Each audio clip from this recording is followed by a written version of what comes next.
திருப்படல்கள் 119 65 73 முடிய.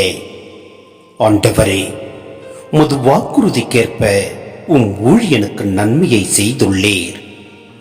நன்மதியையும் அறிவாற்றலையும் எனக்கு புகட்டும். ஏனெனில் கட்டளைகள் மீது நம்பிக்கை வைக்கின்றேன். நீர் என்னை தண்டிக்க முன்பு நான் தவறிழைத்தேன். ஆனால் இப்போது வாக்கை கடைபிடிக்கின்றேன். நீர் நல்லவர், நன்மையை செய்பவர். எனக்கு விதிமுறைகளை கற்பியும். செருக்குற்றோர் என்னை பற்றி பொய்களை புனைகின்றார்கள். நானோ முழு மனதுடன் நியமங்களை கடைபிடிக்கின்றேன். அவர்கள் இதயம் கொழுப்பேறி போயிற்று. நானோ திருச்சட்டத்தில் மகிழ்ச்சியுறுகின்றேன். எனக்கு துன்பம் விளைந்தது என் நன்மைக்காகவே.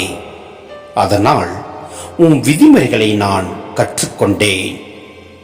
நீ திருவாய் மலர்ந்த சட்டம் ஆயிரக்கணக்கான பொன் வெள்ளி காசுகளை விட எனக்கு மேலானது. கைகளை என்னை உருவாக்கின, என்னை வடிவமைத்தன. கட்டளைகளை நான் கற்றுக்கொள்ள எனக்கு மெய்யுணர்வு தாரும்.